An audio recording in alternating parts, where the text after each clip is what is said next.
Hello, and welcome to the Geopolitics Explained podcast. In recent weeks, we've been discussing modern day conflict and how it's expanding across multiple domains. One such domain of modern warfare that remains relevant today is the nuclear realm. We've recently seen global geopolitical tensions rising, so today we're going to question the current nuclear architecture and whether it is sufficient to limit escalation in this world of growing geopolitical tension. Now, before exploring this question, we need to explore the history that got us to the point at which we are at today. We entered the nuclear age with the race to nuclear weapons during World War II. The Manhattan Project of the United States saw the first nuclear weapons produced, and this led to their use in Hiroshima and Nagasaki in 1945. This drastically changed our geopolitical environment and conflict in general. The Soviet Union's first successful test in 1949 marks the beginning of the arms race and the Cold War. As both sides gained nuclear capabilities, a key principle was that nuclear weapons were most valuable when they weren't used as a deterrent rather than when they were. The threat of retaliation when launching a nuclear attack prevents the initial attack. This is one of the strongest forms of deterrence that has ever been seen when it comes to conflict. As a result of this concept and of mutually assured destruction, large-scale war became irrational.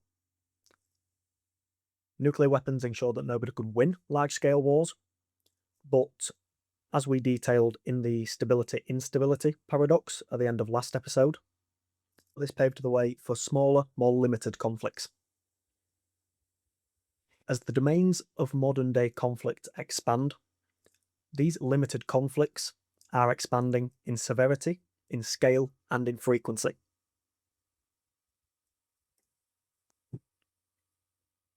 Now, throughout history, innovation has opened new realms of geopolitical power and geopolitical competition. It's this that we're seeing today, and that's why small-scale conflicts are growing in severity, in scale, and in frequency.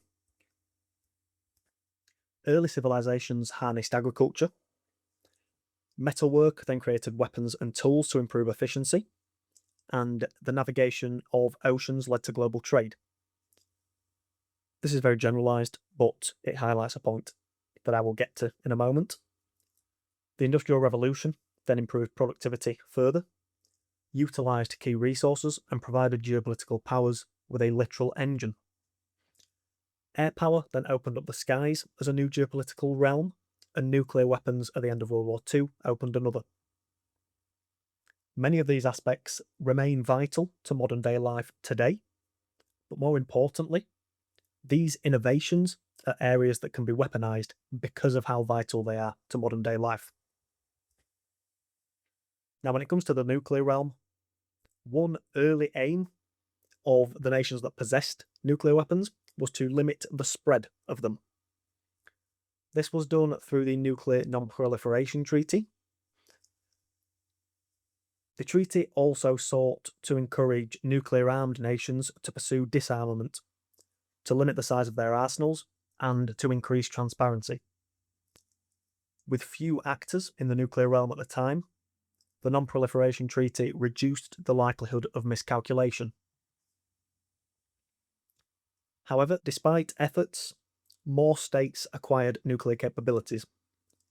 This was largely driven by security concerns, regional rivalries, and the desire for autonomy in defence. The two clear examples of this are India and Pakistan. As our world continues to open more realms of modern-day warfare, the battle for information and new pursuits in space will be new realms of geopolitical competition that will change the game of geopolitics. But as these new realms grow more active, nuclear weapons will remain, and because all of these realms interact with each other, the result is a new paradigm. In this new environment, where our world will continue to grow more complex, it's worth questioning if the current nuclear architecture is sufficient to limit escalation. Before analysing the sufficiency of the current nuclear environment, we need to paint the picture of what this environment looks like. We're going to do that by discussing the key characteristics of this current architecture. The nuclear environment today is fragmented across multiple geopolitical actors who have different levels of involvement in the nuclear realm. How can we classify these nations and their differences before we explore the current nuclear architecture? Well, first, the simplest category of actor in the nuclear realm is a nuclear state. This is a state or a nation that possesses nuclear weapons. Next, we have umbrella states. These are nations that are protected by other nuclear powers through extended deterrence. This could be by having nuclear weapons situated in this country, for example. Next, we have threshold states. This is nations that are capable of developing nuclear weapons, but they have not yet done so. And finally, we have opaque states. These are nations with ambiguous or unconventional nuclear positioning. More often than not, this nuclear positioning is secretive in nature. So now that we've established the different actors and their relative involvement in the nuclear realm, let's explore what the key pillars were of the nuclear realm when it was first born. One of the core pillars of the nuclear realm was deterrence. Deterrence saw nations prevent attacks against other nations by threatening an unacceptable retaliation. This was a huge shift in the art of deterrence because it saw the overall goal in large-scale conflict change from winning a war to preventing one in the first place. Another core pillar is non-proliferation. This is an attempt to limit the number of nuclear-armed states. In theory, this reduces the complexity and uncertainty within the nuclear system, and it leads to easier calculations because the system contains fewer geopolitical actors. Another core pillar was alliances and extended deterrence in the nuclear realm. With this, nuclear states extended protection to allies, which reduced the incentive for these allies to independently pursue nuclear weapons. This also established alliance structures that increased deterrence in general outside of nuclear weapons, such as NATO. Arms control and treaties were also an important pillar in the nuclear realm. They aimed to manage competition rather than eliminate it completely. They aimed to do this by reducing the risk of miscalculation by boosting transparency between nuclear-armed states. Another core pillar is second strike capability. This pillar is connected to deterrence, and it ensures that nuclear-armed states would survive a first attack and hence would launch a retaliatory strike. This principle underpins mutually assured destruction and hence reinforces nuclear weapons as being a better tool to possess rather than to use. And the final pillar that I want to discuss is nuclear signalling and a nuclear doctrine. States can communicate their intentions through rhetoric. This can also increase transparency, or alternatively, it can lead to misinterpretation or misleading, both of which can be escalatory. States can also adopt nuclear doctrines, such as no first use, in an effort to shape the geopolitical perception of them. So, with these core pillars established, we now have to ask, do these core pillars still work in our world today? First, we will discuss where the architecture still works.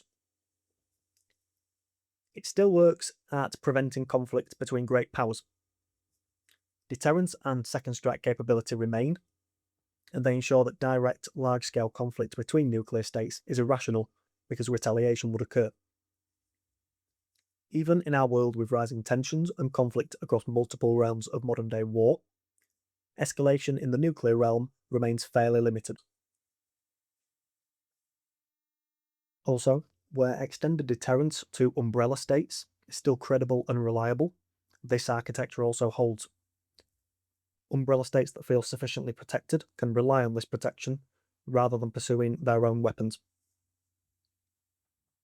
However, a huge development here in the last few years has been the reliability of the United States as a security partner.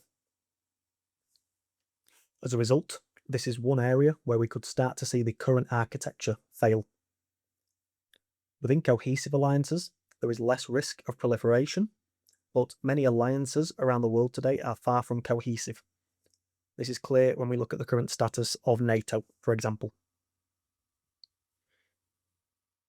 As I asked a few weeks ago, it is worth pondering if this decline in trust is isolated to the Trump administration, or if the United States has permanently led other nations to pursuing their own security needs. Because if this is permanent, this would risk greater proliferation in the nuclear realm.